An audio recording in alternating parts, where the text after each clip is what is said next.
pasal 16. Injil Markus pasal 16 ayat 15 sampai dengan 17. Injil Markus pasal 16 ayat 15 sampai dengan 17. Lalu Yesus berkata kepada mereka, "Pergilah ke seluruh dunia, beritakanlah Injil kepada segala makhluk. Siapa yang percaya dan dibaptis akan diselamatkan, tetapi siapa yang tidak percaya akan dihukum. Tanda-tanda ini menyertai orang-orang yang percaya. Mereka mengusir setan-setan demi namaku. Mereka berbicara dalam bahasa-bahasa yang baru bagi mereka." Ayat ini dikatakan bahwa setiap orang percaya diberi kuasa mengusir setan demi nama Tuhan Yesus. Nah, hari ini kita bahas tentang kenapa orang bisa kerasukan. Nah, posisi orang kerasukan itu gimana? Posisi orang kerasukan itu adalah roh manusia dibuat tertidur di alam mimpi. Dan tubuh dikendalikan oleh kuasa gelap. Nah, saya mau tanya sama saudara, siapa yang percaya kalau mimpi rohnya keluar? Angkat tangan coba. Siapa yang percaya kalau mimpi rohnya tetap dalam tubuh? Angkat tangan. Nah, sekarang yang ketiga, yang bingung angkat tangan. Nah, tanda dalam diri manusia ada roh manusia, itu adalah nafas. Nafas berhenti, roh keluar. Nah, kalau saudara bermimpi, bernafas tidak. Jadi kalau saudara yang berkata rohnya keluar, setiap malam mati hidup, mati hidup. Nah, jadi ingat, itu alam bawah sadar. Nah, orang kerasukan, roh manusianya dibuat tertidur di alam mimpi.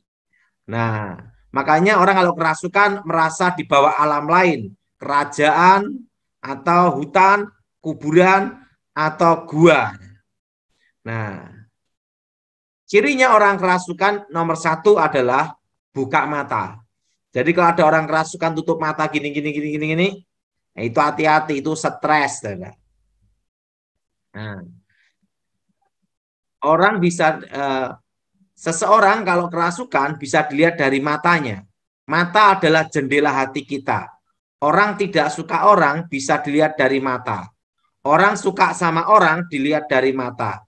Yang paling susah ditebak adalah mata buta. Nah itu saudara. Nah, jadi kalau orang kerasukan ditatap matanya gini, pasti berusaha menghindar.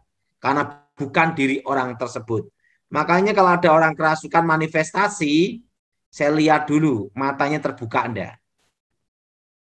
Kedua, orang kerasukan kekuatannya 10 kali lipat melebihi manusia biasa. Ketiga, orang kerasukan tidak sadar 100%. Nah, yang keempat, orang kerasukan kulitnya mati rasa. Coba pegang bagian sini. Jadi kalau ada orang kerasukan pegang bagian sini. Kalau diginiin, aduh sakit, berarti bukan kerasukan, dia masih sadar. Atau bagian kakinya digaruk-garuk dia terasa gatel, oh berarti bukan orang kerasukan, masih kejiwaan. Nah, kelima, suaranya berubah, parau berat. Nah, ini cirinya orang kerasukan. Nah, bahkan bulu-bulunya itu berdiri semua gitu. Nah, bulu kuduknya ya, bukan rambutnya. Nah, orang bisa kerasukan itu ada penyebabnya. Tidak tiba-tiba langsung kerasukan. Yang pertama, kalau orang mempercayai ada komunikasi ya, hubungan antara orang mati dan orang hidup, maka orang tersebut paling mudah dirasuk. Makanya orang yang sering mimpi ketemu orang-orang yang sudah mati, itu sangat rawan untuk kerasukan. Hati-hati itu. Kalau kita mati dalam Tuhan, detik itu juga kita ada di Firdaus untuk menunggu hari pembagian mahkota memerintah bersama Tuhan. Nah, yang tidak dalam Tuhan atau mati bunuh diri langsung ke dunia orang mati, dunia arwah, untuk menunggu hari penghakiman. Jadi ingat, hubungan antara orang mati dan orang hidup itu putus. Yang pertama, jadi kalau sudah mimpi ketemu orang yang sudah mati, itu bukan orang mati, itu roh setan menyamar. Nah, jadi kalau orang meyakini berhubungan komunikasi dengan arwah, itu paling mudah dirasuk. Kedua, orang yang takut setan paling mudah kerasukan. Makanya orang yang takut setan didatangi setan. Makanya ada kasus, ada satu orang kerasukan, ada orang takut megang, transfer. Maka terjadilah kerasukan massal. Takut. Jadi orang yang takut tuh paling mudah kerasukan. Ketiga, nah, orang yang pikiran kosong, suka ngalamun, itu paling mudah dirasuk. Jadi kalau orang yang pikiran kosong, ngalamun, itu paling mudah dirasuk. Yang keempat, orang yang suka menyiksa, melukai diri sendiri. Jadi mukul-mukul badan, nyabut-nyabut rambut, baru puas. Nah, itu paling mudah di. Makanya orang kerasukan itu, orang gerasa itu suka memukuli dirinya sendiri. Jadi kalau saudara punya keluarga yang suka melukai badannya sendiri, hati-hati. Itu tahap untuk menuju kerasukan. Kelima, orang yang suka menyendiri. Nah, makanya hati-hati orang yang suka menyendiri itu, saudara. Jalan sendiri, makan sendiri, kemana-mana sendiri. Lama-lama bicara sendiri. Nah, makanya saudara kalau orang bertapa, itu di kuburan, di gua. Tidak ada orang bertapa di diskotik bertapa. Tidak ada. Nah, kenapa? Karena orang yang belajar kekuatan gaib itu suka menyendiri. Jadi kalau saudara punya saudara atau keluarga yang suka menyendiri, hati-hati. Itu paling mudah dirasuk. Yang keenam, orang yang suka megang jimat. Nah, suka megang jimat, pergi ke dukun-dukun. Nah, itu paling mudah untuk dirasuk. Ketujuh, orang yang suka marah-marah. Setiap hari marah terus, hati-hati. Itu paling mudah dirasuk.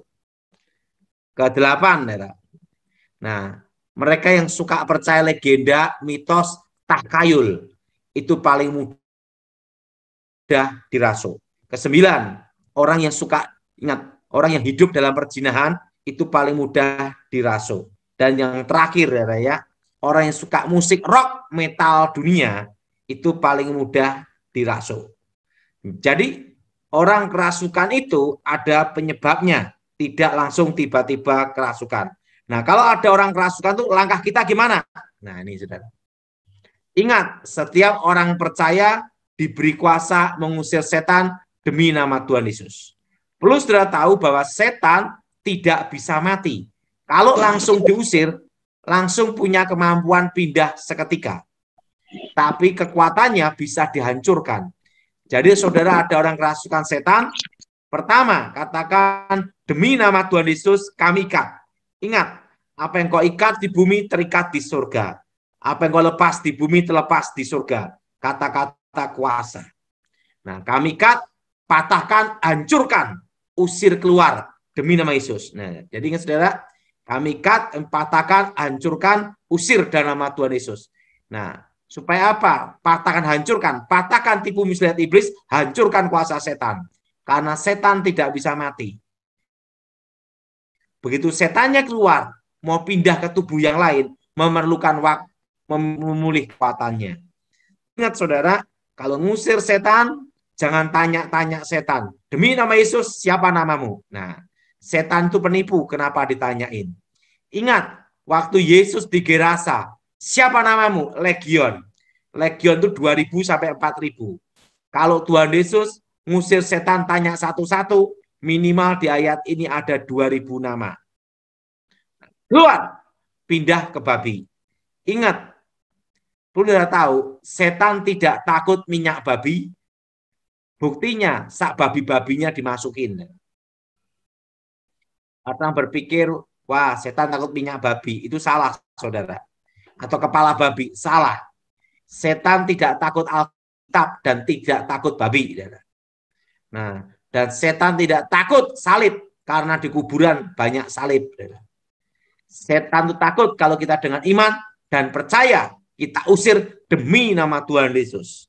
Jadi mulai hari ini saudara, kalau Pak kenapa ada orang kerasukan dilayani setannya keluar, besoknya kerasukan lagi. Karena belum diputuskan akar masalahnya. Dan ingat, orang akar pahit kecewa dendam yang ke-11. orang akar pahit, kecewa, dendam, paling mudah kerasukan. Ini saudara. Yang terakhir, ingat, orang yang akar pahit, kecewa, dendam, paling mudah kerasukan. Makanya dalam pelayanan pelepasan itu, kalau ada yang akar pahit, kecewa, dendam, dilayani manifestasi.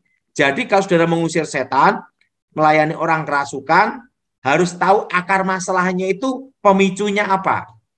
Bisa karena dia ada komunikasi dengan arwah, bisa dengan karena dia takut setan, bisa karena hidup dalam perjinahan, atau penuh akar pahit, kecewa, dendam.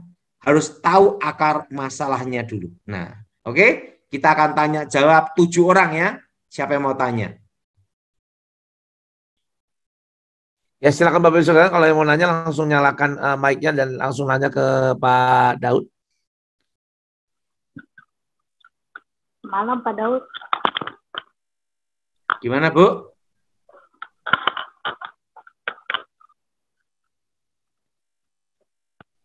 Oke, mau tanya apa Bu? Ya malam Pak Daud. Halo. Ya, gimana Bu? Saya mau tanya Pak, saya kan udah beberapa kali mau transaksi ya Pak ya. Kebetulan saya agent properti, sudah di booking fee, terus besok mau pelunasan di akad, tiba-tiba pembatalan.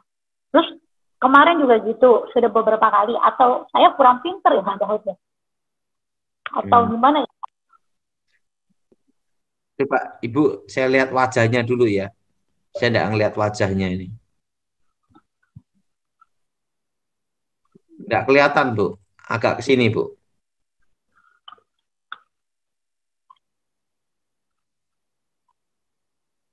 Nah, ini kurang pinter aja. Kurang pinter ya Pak ya? Ya, memang saya doa Ibu ya. Aku mohon kekuatan Elohim bekerja, kuasa Elohim bekerja. Bebaskan dari yang jahat, bebas dari kegelapan. Darah Yesus, hancurkan kutuk. Darah Yesus, hancurkan mantra. Roh setan, roh jahat, roh gelap, keluar. Kuasa Yesus Elohim bekerja. Amin. Lanjut. Pak Daud. Pak Johan Pardede sudah angkat tangan, silakan Pak Johan Pardede.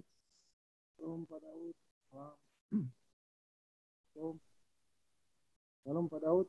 Ya, gimana Pak Johan? Saya mau tanya ini tentang transfer roh, Pak. Misalnya dalam pelayanan, nah, kalau seorang yang mendoakan kita, kalau dia mungkin masih ada dendam, sakit hati, apakah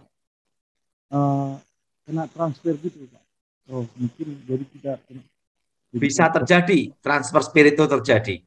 Makanya sebelum didoain orang, tumpang tangan, doa dulu. Darah Yesus, sucikan tubuh jiwa rohku, darah Yesus bentengi. Supaya tidak ada transfer negatif gitu loh. Gitu, Pak. Nah itu perlu sebelum ditumpang tangan doa itu perlu doa, namanya doa pembentengan. Darah Yesus, sucikan tubuh jiwa rohku, darah Yesus bentengi. Terima kasih Pak. Ibu Sumarah, silakan.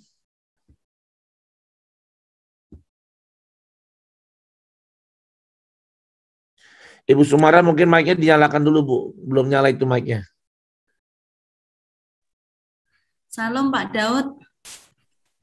Saya mau tanya, kapan hari itu kan Pak Daud melihat saya ada roh kutub keturunan. Terus yang mau saya tanyakan, saya itu punya anak nomor 1, itu dia indigo, cewek. Nah, gimana cara saya memutuskan supaya apakah itu maksudnya apakah itu mengganggu atau tidak? Kalau mengganggu, bagaimana cara saya mematahkan atau memutuskan Pak Daud?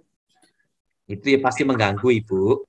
Jadi doanya Ibu, patahkan dulu namanya kutuk keturunan. Darah Yesus hancurkan kutuk keturunan. Nah, setelah itu yang kedua, hancur kutuk keturunan kedua, putuskan juga namanya perjanjian alam gaib. Berarti ada keturunannya, ada yang kakek neneknya terlibat kuasa gelap. Namanya perjanjian roh.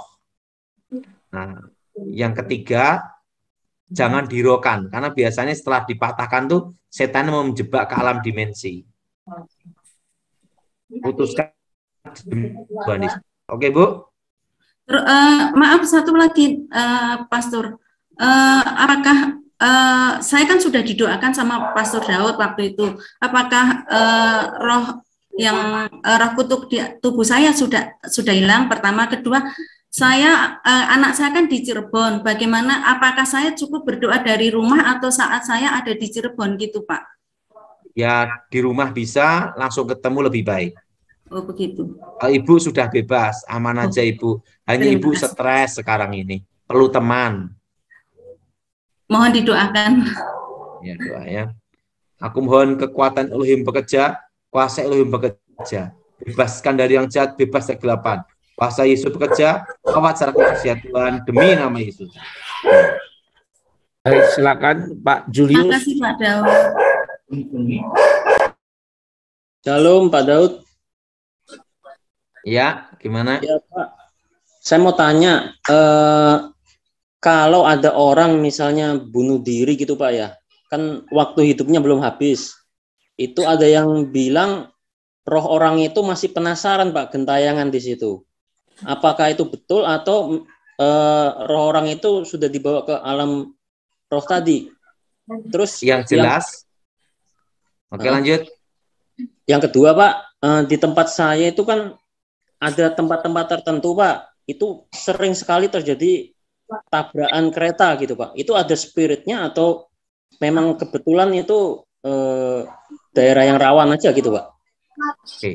Yang pertama tadi, kalau bunuh diri, ya langsung ke dunia orang mati untuk menunggu hari penghakiman. Tidak penasaran, keluyuran cari bakpao, siomay, tidak ada. Jadi detik itu juga berhenti. Langsung nafas berhenti, langsung terputus dari antara orang hidup. Jadi tidak ada 7 harian, 40 harian itu tidak ada. Nah, tetapi di situ darah itu menuntut. Ingat, darah itu kan nyawa. Nah, tempat darah menuntut itulah setan-setan ada di situ. Suka sekali. Untuk menunggu diikat namanya kutuk darah. Nah, makanya kalau tempat orang bunuh diri itu sering terdengar suara-suara aneh. Karena itu darah menuntut. Nah, kalau yang kereta api tadi itu namanya roh maut. Di mana terjadi kecelakaan mati, kecelakaan maut, pasti di situ sering banyak kematian di tempat yang sama setiap tahun. Nah, itu harus dipatahkan, dihancurkan demi nama Yesus dengan kuasa darah Yesus. Namanya kutuk maut, roh maut. Itu bukan kebetulan. Kalau kebetulan itu hanya 1-2 kali. Kalau setiap tahun 5 atau 10 lain cerita. Oke, makasih Pak. Oke, Ibu Eni Harjani, silakan.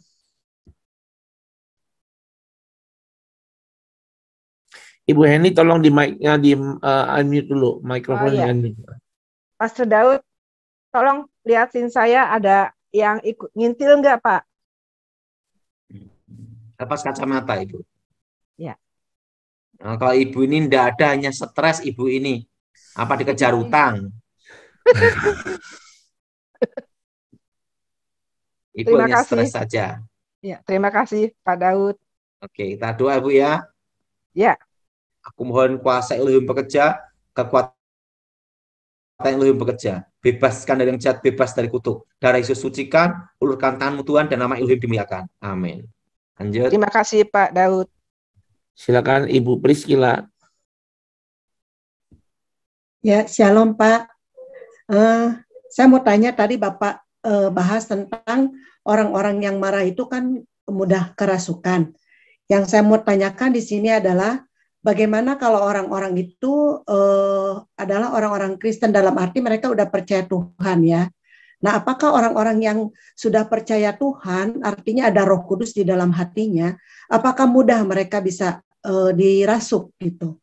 Kalau marahnya sebentar aja, nggak apa-apa. Kalau marah sampai dibawa tidur sampai dalam hati, nah kan Alkitab berkata segala amarah itu selesaikan sebelum matahari terbenam. Kalau dibawa terus ya lama-lama ya kerasukan. Nah, tapi kalau kita dalam Tuhan kan tidak mungkin marah-marah terus loh Bu.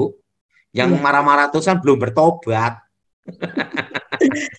Ya, Pak, satu lagi saya mau tanya ini. Dulu mama saya tuh kan, sekarang mama saya udah meninggal. Dulu mama saya itu suka pergi ke dukun-dukun, suka bikin sesajen di rumah dulu, dan saya pernah melihat mama saya itu kerasukan sampai seperti terbang, nggak napak jalannya nggak napak di bumi. Nah, yang saya mau tanyakan adalah apakah kutuk itu ada dalam hidup saya dan keluarga saya gitu. Yang saya mau tanyakan Coba karena dekatkan mata di kamera. Ada, Bu. Ini hawa panas. Jadi kalau dalam keluarga itu sering ribut, Ibu. Nah, tapi Ibu kan dalam Tuhan sungguh-sungguh patahkan kutukannya demi nama Yesus. Ya. Namanya kutuk keturunan. Jadi dipatahkan dalam nama Yesus kutuk keturunannya ya, Pak? Demi nama Yesus, ya. Oke. Dipatahkan demi nama Yesus. Nah, ini berarti kalau di rumah tangga sering panas gitu loh. Ya. Betul, Pak. Nah, kadang-kadang saya punya penghasilan, tiba-tiba lonjak tinggi, tiba-tiba turun kecil gitu, nggak ada. Nah, apakah itu pengaruh? Bu, ya? Ya. Pengaruh. Angkat tangan. Ikuti ya. Ya. Darah Yesus. Darah Yesus. Hancurkan kutuk. Hancurkan kutuk. Darah Yesus. Darah Yesus. Hancurkan mantra. Hancurkan mantra. Darah Yesus. Darah Yesus. Hancurkan jimat. Hancurkan jimat. Darah Yesus. Darah Yesus. Bebaskan. Bebaskan. Demi nama Yesus. Demi nama Yesus. Segala roh jahat keluar. Segala roh jahat keluar. Darah Yesus. Darah Yesus. Bebaskan. Bebaskan. Amin. Amin. Terima kasih, Pak. Sudah 7, Pak. Mau lanjut lagi pertanyaannya atau gimana? Nah, sekarang tak beritahu ini. Ini selama saya pelayanan di tempatnya Bahtera ya. Bahtera ya, Pak Juan ya? Iya, bagian dari Bahtera, keluarga Bahtera. Saya itu pertama tuh ngelihat malaikat di tempatnya Bu In Cipto di Mahanaim ya. Nah, kedua di tempatnya Pak Petrus Hadi. Jadi waktu itu saya kan khotbah membawa sepatu, tiba-tiba digeret suruh ngelepasin sepatu. Itu kejadian di tempat Pak Petrus Hadi. Itu saya ngelihat tuh ada 2 malaikat tuh Pak Juan ya. Iya, iya. Nah, yang ketiga, saya tuh ngelihat malaikat juga itu di tempatnya Ibu Nani. Ibu Nani Cipto ya, di Cirebon ya? Iya, Cirebon, Pak. Nah, itu saya ngelihat malaikat itu ada di mimbar, tapi yang luar biasa saya lihat tuh berapa malaikat penjaga yang kuat itu, yang tempatnya namanya Taman Tuhan. Nah, jadi saudara-saudara bisa keliling-keliling ke tempat itu, ya lihat-lihat aja sama ya berdoa gitu. Itu saya ngelihat memang di tempatnya Ibu Iin sama tempatnya Pak Petrus Hadi, nah sama di tempatnya Ibu Nani ya, itu ada malaikat penjaganya semua gitu loh. Berarti 3 tempat ini doanya sungguh-sungguh gitu loh. Artinya memuji menyembah Tuhan sungguh-sungguh gitu. Itu hal yang luar biasa. Saya pengalaman itu Pak Johan. Yeah. Kalau yang paling menarik saya di tempatnya Pak Petrus Hadi. Kan waktu itu kalau khotbah di tempat Pak Petrus kan harus lepas sepatu. Iya. Nah, saya itu bawa sepatu sampai atas, ditarik suruh turun, sepatunya suruh lepas. Ya saya lepas itu di mimbar lagi. Aduh, ampun gua. Itu kejadian di Pak Petrus Hadi itu. Jadi memang di 3 tempat ini ada malaikatnya gitu loh. Ada yang Tuhan taruh di situ gitu loh. Berarti 3 tempat ini kan yang orang yang hidup dalam Tuhan berdoa sungguh-sungguh. Karena pengalaman saya tidak sembarang ya. Karena belum tentu satu tempat ada malaikatnya gitu loh. Belum tentu gitu loh. Tapi kemarin tuh saya berapa bulan ini ya, saya ngelihat 3 tempat itu. Kalau tempatnya Ibu Nani itu, saya lihat tuh malaikat yang paling kuat ada di tempatnya ini, tempat Taman Tuhan itu loh. Ini pengalamannya. Saya lihat, saya kalau segala sesuatu tidak lihat, tidak percaya. Harus lihat langsung gitu loh. Kan kalau hanya katanya saya tidak percaya. Saya langsung melihat langsung Pak Johan. Oh, wow. Nah, jadi memang yang di tempat Bahtera ini memang para pendoa dan melayani mencintai Tuhan ini. Karena hanya orang-orang yang melayani Tuhan, mencintai Tuhan saja yang ada malaikat-malaikat penjaga seperti itu. Saya sampai sekarang tidak mau dikawal, Pak Johan. Pak Johan namanya ya? Ya, Pak Johan, Pak. Ya. Nah, kalau dikawal sama bodyguard itu, malaikatnya tidak jaga, kan sudah dikawal. Malaikatnya ngomong, memang gua kurang kerjaan jaga kamu. Makanya saya tuh kalau ada pendeta sampai dijaga bodyguard gitu, berarti malaikatnya tidak jaga. Kenapa? Malaikatnya ngomong, gua resign aja lah. Betul nggak Pak Johan? Iya Pak. Ada yang tanya bentuk, kalau yang saya lihat tuh di tempatnya Ibu Nani itu, tempatnya Taman Tuhan itu, ada malaikat yang bawa minyak itu, minyak urapan. Nah itu, saya lihat di taman Ibu Nani kan sampai sekarang keluar minyak sama madu, Pak. Iya, itu ada malaikat yang bawa minyak, ada yang bawa urapan. Nah, jadi itu keajaiban juga itu. Jadi saya tidak percaya itu sampai ke sana sendiri. Begitu ke sana, oh lihat malaikatnya, oh percaya udah. Saya udah lihat malaikat percaya gitu. Nah, kalau tempatnya Bu Nani itu memang ada malaikatnya. Malaikatnya ada yang bawa urapan itu, minyak gitu loh. Nah, itu keajaiban ya. Saya selama saya hidup sih ya hanya melihat urapan yang kuat itu lima aja. Pertama itu pada waktu saya masih muda ya. Waktu itu saya khotbah di tempatnya Ishak Leo, Gereja GPPS Surabaya. Nah, tahu Pak Johan? Tahu Pak, yang kalau nggak salah kalau GPPS yang bajunya semua putih Pak ya? Iya, itu urapannya kuat sekali. Itu sampai saya ngelihat tuh ada suatu kekuatan yang luar biasa. Nah, yang kedua Gilbert Lumaindong, karena dia kan pernah mengalahkan saya, itu buktinya itu. Nah, kalau saya itu kalau nggak lihat sendiri nggak percaya gitu loh. Karena saya itu orangnya kan basic dari dasar yang diajarkan waktu saya pengamanan khusus sama Jenderal Pramono Edi, itu jelas sekali tidak boleh percaya siapapun gitu. Jadi kalau sesuatu harus tak buktikan benar gitu loh. Nah, ketiga itu tempatnya Pak Petrus Hadi. Itu saya lihat malaikat juga di situ, ada urapan juga. Nah, terusan yang keempat itu tempat Bu Iin, itu ada juga malaikatnya. Urapannya Ibu Iin itu karunia kenabian, itu jelas sekali. Kalau Bu Iin itu jelas karunia kenabian. Kalau saya tidak bisa itu, saya taunya setan-setan aja. Bukan bidangnya itu, saya taunya setan-setan aja. Kalau Bu Iin itu ada karunia kenabian. Nah, yang kelima tempatnya Ibu Nani, itu saya lihat ada malaikat yang memegang apa tuh kayak buli-buli ya, minyak untuk minyak urapan ya, di Taman Tuhan itu terutama. Nah, jadi saudara semua boleh kunjungi ke tempat itulah sambil jalan-jalan berdoa. Tapi ingat jangan dikultuskan, tidak boleh, tidak boleh. Bukan jimat, betul Pak Johan? Betul Pak, saya orang Cirebon kebetulan Pak. Ya bukan jimat itu loh. Oh, lihat sendiri dannya. Saya udah berkali-kali ke sana. Kebetulan mertua saya juga pengurus di sana juga, pengurus yang paling senior sekarang udah pensiun. Saya juga lahir dan dibesarkan, dididik jadi hamba Tuhan juga di situ juga, Pak. Iya, kalau tak lihat kan Ibu Nani itu orangnya keras itu. Oh iya. Cinta Tuhan sungguh-sungguh. Saya rasa untuk 3 hamba Tuhan ini susah untuk ditemui ya, untuk di Indonesia ya.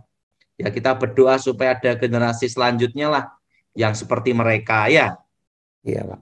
Nah, ya jarang yang ya 5 lah. 1 Ishak Leo, 2 Gilbert, nah ketiga Ibu Iin, keempat Pak Petrus Hadi, kelima itu tempatnya apa itu Bu Nani itu. Nah orang-orang seperti itu tuh sekarang udah langka itu ya. Nah Ishak Leo sudah dipanggil Tuhan kan, sudah meninggal kan. Nah, yang masih hidup kan ada 4 ini. Yang 4 inilah kita doakan dipelihara baik-baik. Betul? Iya, iya Pak. Ya kita doakan mereka. Karena tak lihat kan urapannya beda ya. Kan tidak sembarang orang punya urapan seperti itu. Kalau saya hanya ngusir setan aja lah kerjaannya. Oke Pak Johan. Saya rasa sudah cukup ya, kita doa bersama-sama ya. Ya, Pak. Aku mohon kekuatan Elohim bekerja, kuasa Elohim bekerja, bebaskan dari yang jahat, bebaskan dari kutub. Darah Yesus hancurkan kutub, darah Yesus hancurkan mantra, darah Yesus bebaskan. Demi nama Yesus, roh setan, roh jahat, roh gelap, keluar. Kuasa Yesus bekerja, darah Yesus hancurkan kutub, darah Yesus bebaskan. Lawat kunci pribadi Tuhan. Amin.